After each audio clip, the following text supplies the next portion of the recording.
আজকে আমি তোমার নাচ দেখে মুগ্ধ হয়ে তোমাকে ভালোবেসে ফেলেছি নরিন। যদিও আমার বয়সটা তোমার চাইতে বেশি, যদিও আমি বিবাহিত, তারপরেও নরিন, আমি যে তোমাকে বড্ড ভালোবেসে ফেলেছি। তোমার নৃত্যের যে শৈলিক কারুকার্য, তা দেখে রীতিমতো আমি মুগ্ধ হয়ে গিয়েছে নরিন। তুমি যেমন নৃত্যকে অনেক ভালোবাসো, আমিও তেমন নৃত্যকে অনেক ভালোবাসি। তুমি বিশ্বাস করো নরিন, আমি তোমাকে আমার জীবনের চাইতেও অনেক বেশি ভালোবেসে ফেলেছি। হতে পারি আমি বিবাহিত, হতে পারি আমি ভিন্ন ধর্মের লোক, কিন্তু নরিন, ভালোবাসা তো জাতপাত মানে না, ভালোবাসা তো ধর্ম বর্ণ কিচ্ছু মানে না। ভালোবাসা খুঁজে শুধু ভালো লাগা, আর এই ভালো লাগাতেই সৃষ্টি হয়ে যায় ভালোবাসার এক গদ্যময় পৃথিবী, ভালোবাসার এক পদ্যময় স্বর্গ। নরিন, তোমাকে পাওয়ার জন্য আমি এই পৃথিবীতে সব কিছু করতে পারি। এ পৃথিবীতে তোমার মতো সুন্দরী রূপসী মায়াবতী কন্যা আমি দ্বিতীয়টি দেখিনি। তুমি যদি বলো নরিন, তাহলে আমার স্ত্রী পুত্র সব কিছু তোমার জন্য ছেড়ে যেতে পারি। শুধু তুমি একবার আমাকে ভালোবাসো নরিন। আমি তোমার ভালোবাসায় সিক্ত হতে চাই। আমি তোমার ভালোবাসা করুণা হিসেবে চাই। বন্ধুরা, আমাদের কলেজের বর্ষপূর্তি অনুষ্ঠানে আমি একটি সাংস্কৃতিক অনুষ্ঠানে নৃত্যে পরিবেশনা শেষে আমারই কলেজের এক শিক্ষক আমাকে তার রুমে ডেকে নিয়ে এমনভাবে কথাগুলো বলে, আমাকে প্রেমের প্রস্তাব দিল। তার প্রেমের প্রস্তাবটা এতই চমৎকার হয়েছিল যে তার কথাগুলো শুনে আমি তখন বিস্ময়ের সাথে বললাম, কি বলছেন স্যার? আপনি আমার শিক্ষক, আপনাকে কিভাবে আমি ভালোবাসতে পারি? আর তাছাড়াও আমার বয়ফ্রেন্ড আছে, আমি তাকে অনেক ভালোবাসি। আমার মুখ থেকে স্যার এ কথা শোনার পর স্যার অত্যন্ত রেগে গেলেন। রেগে গিয়ে আমাকে বললেন, আমি তোকে ভালোবাসি কতবার বলতে চেয়েছি, বাট বলতে পারি নাই। আর সেই সময়ের ব্যবধানে তুই অন্য কাউকে ভালোবেসে ফেলেছিস, অন্য কাউকে মন দিয়ে ফেলেছিস। আর এদিকে আমি তোকে দিনের পর দিন পাহারা দিয়ে রেখেছিলাম এই জন্য, তাই না? আজকে আমি তোকে এমন শিক্ষা দিব যাতে তুই কোনো দিন আমাকে ছেড়ে। বন্ধুরা, গল্পটি অনেক অনেক ইন্টারেস্টিং। আশা করি তোমরা পুরো গল্পটি শুনলে অনেক মজা পাবে। তবে বন্ধুরা, তোমাদের নিকট আমার ছোট্ট একটা অনুরোধ, তোমরা দয়া করে আমার চ্যানেলটি সাবস্ক্রাইব করে আমাকে সাপোর্ট করবা। বন্ধুরা, আমার নাম নরিন চাকমা নন্দিনী। আমি বাংলাদেশের একজন মেয়ে। বাংলাদেশের কোনো এক পাহাড়ি অঞ্চলে আমার জন্ম। মূলত বন্ধুরা, আমি একজন উপজাতি, যাতে আমি চাকমা। বন্ধুরা, আজকে তোমাদেরকে যে গল্পটি বলবো সেটা আমার নিজের বাস্তব জীবনের গল্প। আমি যখন ইন্টারমিডিয়েট পড়তাম তখন আমি খুব সুন্দরী ছিলাম। আমি উপজাতি হলেও আমাকে উপজাতির মতো মনে হতো না। সৃষ্টিকর্তা আমাকে অনেক রূপ এবং সৌন্দর্য দিয়ে বানিয়েছিলেন, যার কারণে আমারই কলেজের 40 ঊর্ধ্ব শিক্ষকের ক্রাশ হয়ে গিয়েছিলাম আমি। যবে থেকেই আমি কলেজে ভর্তি হয়েছি তবে থেকেই ওই শিক্ষক আমাকে একটু অন্য নজরে দেখতেন, মানে সবার থেকে আমাকে একটু আলাদা দেখতেন। আমি বুঝতাম স্যার কেন আমাকে একটু আলাদা দেখতেন, কেনই বা স্যার আমাকে একটু বেশি ভালোবাসতেন অন্য সবার চাইতে। ছাত্রী হিসেবে স্যার আমাকে অনেক বেশি ভালোবাসতেন। মাঝে মধ্যে স্যার আমার সাথে বিভিন্ন বিষয়ে কথাবার্তা বলে কিছু খেয়ালিপনাও করতেন। তাতে আমি কিছু মনে করতাম না, কারণ আমি তো জানতাম না স্যারের মূল উদ্দেশ্যটা কি ছিল। যদিও স্যার বিবাহিত ছিল, স্যারের এক ছেলে এক মেয়ে আছে, কিন্তু তারপরেও স্যার কেনই বা ফ্রি টাইমে আমার সাথে গল্প করে সময় কাটাতে চাইতেন। কী উদ্দেশ্য ছিল তার? জানতে হলে পুরো গল্পটি শুনতে হবে। তো চল বন্ধুরা, মূল গল্পে আসা যাক। বন্ধুরা, আমি তখন এসএসসি পরীক্ষা উত্তীর্ণ হয়ে কলেজের সবে মাত্র ভর্তি হয়েছি। যেদিন ভর্তি হতে গেলাম সেদিনই আমার পরিচয় হলো আমার ওই কলেজের 40 ঊর্ধ্ব কোনো এক শিক্ষকের সাথে। ওই শিক্ষকটিকে দেখতে আমার কাছে অনেক হ্যান্ডসাম মনে হয়েছিল। তার চেহারাটাও মোটামুটি অনেক সুন্দর ছিল এবং আমার কাছে কেন জানি মনে হয়েছিল উনি একজন ভালো মনের অধিকারী। বন্ধুরা, আমি যে শিক্ষকের ক্রাশ ছিলাম সেই শিক্ষকের নাম ছিল আতিক বর্মন। ধর্মে তিনি একজন হিন্দু সম্প্রদায়ের লোক ছিলেন, আর আমি ছিলাম একজন উপজাতি মেয়ে, অর্থাৎ চাকমা মেয়ে। আর সবচেয়ে বড় কথা হচ্ছে বন্ধুরা, উপজাতি মেয়েদেরকে বাংলাদেশের অন্যান্য জাতির মানুষেরা খুব একটা বেশি পছন্দ করে না। সেদিক থেকে আমরা খুব অসহায় ছিলাম। যদিও আমরা উপজাতি হিসেবে বাংলাদেশের মানুষের কাছ থেকে খুব একটা বেশি ভালোবাসা, ভক্তি, শ্রদ্ধা না পাই, কিন্তু সৃষ্টিকর্তা আমাদেরকে একটা গুণ দিয়েছিলেন, সেটা হচ্ছে সাজন পূজন। আমরা উপজাতি মেয়েরা সাজগোজ করতে অনেক বেশি পছন্দ করতাম, অনেক বেশি ভালোবাসতাম। নিজেকে পরিপাটি করে রাখা এবং কি নৃত্য পরিবেশন করা। বাংলাদেশের সবচেয়ে ভালো নৃত্যে পারফরমেশন দেখায় উপজাতিরা, আর তার মধ্যে আমারও একটা গুণ ছিল। আমিও বন্ধুরা খুব ভালো নাচতে পারতাম। গানের তালে তালে, গানের সুরে সুরে নৃত্য পরিবেশন করা যেন আমার একটা নেশা ছিল। কলেজের প্রতিটা সাংস্কৃতিক অনুষ্ঠানেই আমি নৃত্য পরিবেশন করতাম এবং কি আমি নৃত্য পরিবেশন করার জন্য বাহিরে বিভিন্ন জায়গায়ও হায়ারে যেতাম, কারণ আমার নৃত্য পরিবেশনটা অনেক অনেক ভালো ছিল, যে কারণেই আমার নৃত্যের অনেক ডিমান্ড ছিল। আর আমারই অষ্টাদশী নৃত্যের প্রেমে পড়ে যায় আমার কলেজেরই 40 মূর্ধ্ব এক হিন্দু শিক্ষক আতিক বর্মন। যদিও বন্ধুরা, আমি আমার ওই চাকমা উপজাতীয় একটি ছেলেকে ভালোবাসতাম, খুব মন প্রাণ দিয়ে ভালোবাসতাম, কিন্তু মাঝখানে বাধা হয়ে দাঁড়ালো আমার ওই কলেজের শিক্ষক আতিক বর্মন।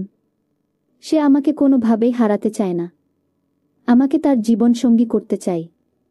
যদিও সে বিবাহিত, যদিও দুজনের ধর্ম আলাদা, তারপরেও সে ধর্ম বর্ণ নির্বিশেষে আমাকে ভালোবেসে তার ঘরের বউ করে নিতে চায়। আর অপরদিকে আমার প্রেমিক কিরণ চাকমা আমাকে ছোটবেলা থেকেই ভালোবাসে। বিভিন্ন কারণে তার আচরণ, তার ব্যবহারে আমি বুঝতে পেরেছিলাম যে সেও আমাকে পাগলের মতো ভালোবাসে। আমিও কিরণ চাকমাকে অনেক ভালোবাসতাম, কিন্তু মাঝখানে আমার এই কলেজ শিক্ষক আতিক বর্মন এমনভাবে বাধা হয়ে দাঁড়ালো। আমি না পারছি এদিকে যেতে, না পারছি আমি ওদিকে যেতে, কারণ ওই আতিক বর্মন এই অল্প কিছুদিনে কলেজে আমার জন্য এমন কিছু অবদান রেখেছিল, যার অবদান আমি কোনোভাবেই ভুলতে পারছিলাম না। তার কোনো কথা আমি অমান্য করতে পারছিলাম না, কারণ এক দিক দিয়ে সে ছিল আমার শিক্ষক, আর অন্য দিক দিয়ে সে ছিল আমার মনোহরিণী, হররূপিণী। হাতের কাছে এরকম একটা উচ্চশিক্ষিত লোক যদি আমাকে বিয়ের প্রস্তাব দেয়, তাহলে হয়তো আমার মতো একজন সামান্য চাকমা মেয়ে সেটা ফিরিয়ে দেওয়ার ক্ষমতা নেই। কিন্তু আমি কি করব বন্ধুরা এই মুহূর্তে? কারণ যাকে আমি ছোটবেলা থেকেই ভালোবাসতাম, সেই কিরণ চাকমার মনে যে অনেক কষ্ট পাবে, আমি তো কোনোভাবেই তার মনে কষ্ট দিতে চাইতে পারি না। কিন্তু আমার শিক্ষক আতিক বর্মন, তার কথাও তো আমি অমান্য করতে পারি না। এমতাবস্থায় আমি খুব সিদ্ধান্তহীনতায় পড়ে গেলাম। জীবনের এত বড় সিদ্ধান্তে আমি কি করব বুঝতে পারছিলাম না। প্রেমের টানে কোনো 41 ঊর্ধ্ব বিবাহিত শিক্ষককে বিয়ে করে সতীনের ঘর করব, নাকি আমার ছোটবেলার প্রেমিক তাকে বিয়ে করে একটা নতুন জীবন শুরু করব? বন্ধুরা, আমি তখন এমন একটা পরিস্থিতিতে ছিলাম যেটাকে বলে উভয় সংকট। এভাবেই বন্ধুরা আমার কলেজ লাইফটা চলতেছিল। কিন্তু এর মধ্যে হঠাৎ করে একদিন যে এরকম ধরনের একটা দুর্ঘটনা ঘটে যাবে আমার জীবনে, তা আমি কখনো বুঝতেই পারি নাই। কারণ একজন শিক্ষক আমার সাথে এরকম আচরণ করবে তা আমি কখনো কল্পনাতেই আনতে পারি নাই। তো বন্ধুরা, একদিন আমার শিক্ষক আতিক বর্মন আমাকে বলল, নওরিন, ইদানিং দেখছি তুমি পড়ালেখায় খুব একটা মন দিচ্ছ না। কি হয়েছে তোমার? একটু বলো তো। আমি বললাম, না স্যার, কিছু হয়নি। তারপর স্যার বলল, নওরিন, কিছু একটা তো হয়েছে, আর তা না হলে তো তোমার মন খারাপ থাকার কথা নয়। তখন আমি বললাম, স্যার, আগামীকালকে তো আমাদের কলেজের সাংস্কৃতিক অনুষ্ঠান, তাই ভাবছি কিভাবে নৃত্য পরিবেশন করলে আমাদের কলেজের সুনাম ধরে রাখতে পারি। তখন স্যার বলল, ও তাই, ঠিক আছে নওরিন, তাহলে আগামীকাল আমি তোমার নৃত্য দেখার জন্য অধীর আগ্রহে অপেক্ষা করছি। পরের দিন আমাদের কলেজের সাংস্কৃতিক অনুষ্ঠানে বন্ধুরা নৃত্য শুরু হলো। আমি সিদ্ধান্ত নিয়েছিলাম একটা ভাইরাল গানের সাথে তাল মিলিয়ে নাচতে। তাই আমি একটা গান বেছে নিয়েছিলাম। তা হলো, আজ ফাগুনি পূর্ণিমা রাতে চল পলাইয়ে যাই। এই ফাগুনি পূর্ণিমা রাতে চল পলায়ে যাই। এই গানটির পারফরম্যান্স বন্ধুরা দারুণ হয়েছিল। এভাবে বন্ধুরা বেশ কয়েকটা গানের তালে তালে নেচে পুরো কলেজটাকে আমি মাতিয়ে দিয়েছিলাম। প্রশংসায় ভাসছিল আমার চারদিক। এই সময়ে আমার কলেজের 40 ঊর্ধ্ব একজন শিক্ষক আমাকে তার রুমে ডেকে নিয়ে বললেন, নওরিন, তুমি অনেক সুন্দরী, তুমি অনেক কিউট একটা মেয়ে। তোমার মতো সুন্দরী এই পৃথিবীতে আমি দ্বিতীয়টি দেখি নাই। আজকে কলেজে তোমার নাচ দেখে আমি অনেক মুগ্ধ হয়েছি। তুমি যে এত সুন্দর নাচতে পারো তা আমার কল্পনার বাইরে। নওরিন, আমি তোমার নাচের প্রেমে পড়ে গিয়েছি। আমার মনে চায় নওরিন, সারাক্ষণ সব সময় আমি শুধু তোমার নাচের মধ্যেই হারিয়ে থাকি। নওরিন, আজকে আমি তোমার নাচ দেখে মুগ্ধ হয়ে তোমাকে ভালোবেসে ফেলেছি। নওরিন, যদিও আমার বয়সটা তোমার চাইতে বেশি, যদিও আমি বিবাহিত, তারপরেও নওরিন, আমি যে তোমাকে বড্ড ভালোবেসে ফেলেছি। তোমার নৃত্যের যে শৈলিক কারুকার্য তা দেখে রীতিমতো আমি মুগ্ধ হয়ে গিয়েছে। নওরিন, তুমি যেমন নৃত্যকে অনেক ভালোবাসো, আমিও তেমন নৃত্যকে অনেক ভালোবাসি। তুমি বিশ্বাস করো নওরিন, আমি তোমাকে আমার জীবনের চাইতেও অনেক বেশি ভালোবেসে ফেলেছি। হতে পারি আমি বিবাহিত, হতে পারি আমি ভিন্ন ধর্মের লোক, কিন্তু নওরিন, ভালোবাসা তো জাতপাত মানে না। ভালোবাসা তো ধর্ম বর্ণ কিচ্ছু মানে না। ভালোবাসা খুঁজে শুধু ভালো লাগা, আর এই ভালো লাগাতেই সৃষ্টি হয়ে যায় ভালোবাসার এক গদ্যময় পৃথিবী, ভালোবাসার এক পদ্মময় স্বর্গ। নওরিন, তোমাকে পাওয়ার জন্য আমি এই পৃথিবীতে সব কিছু করতে পারি।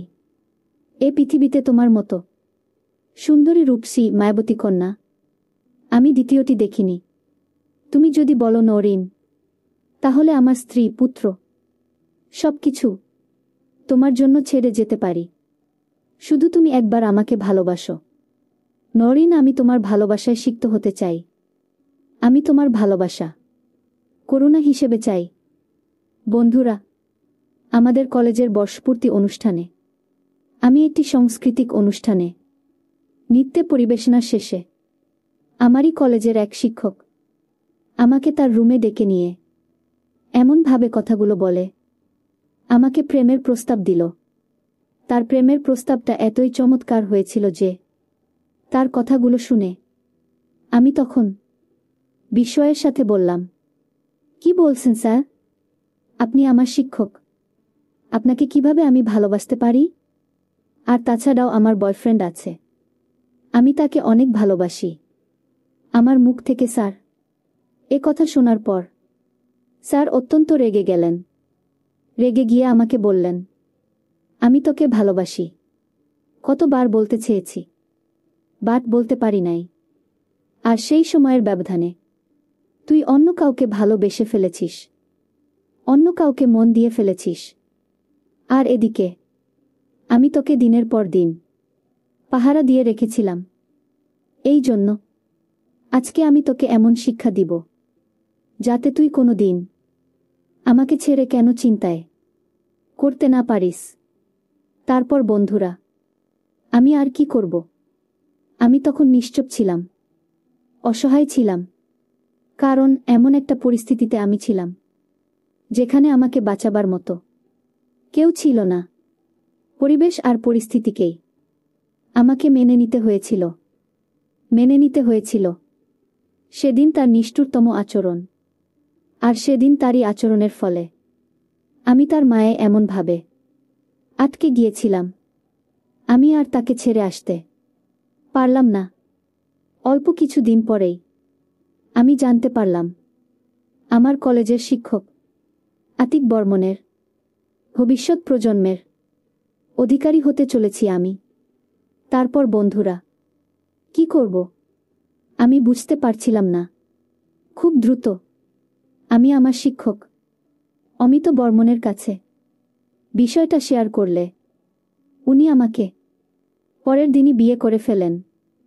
আর উনি মূলত চাইছিনি যে এরকম ধরনের একটা দুর্ঘটনা ঘটলেই আমি তার কাছে বিয়ে বসতে আর আপত্তি করব না। অবশেষে বন্ধুরা, তার উদ্দেশ্য যেভাবেই হোক সফল করেই ফেলল। বাট হেরে গেলাম আমি, হেরে গেল আমার ভালোবাসা, হেরে গেল আমার ছোটবেলার ভালোবাসার স্বপ্ন।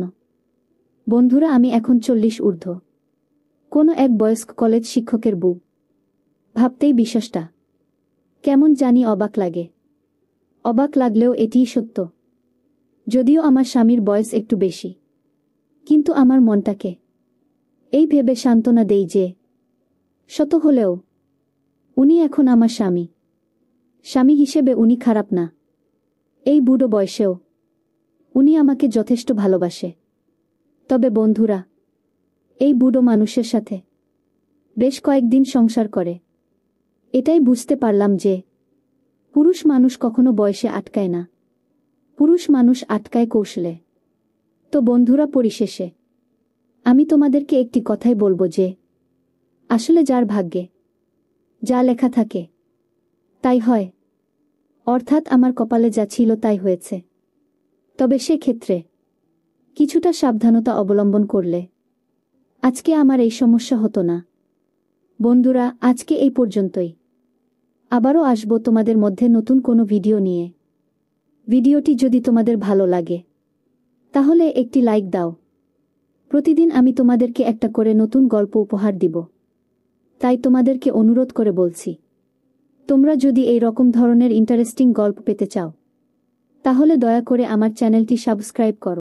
ভিডিওটি দেখার জন্য তোমাদের সকলকে অসংখ্য ধন্যবাদ।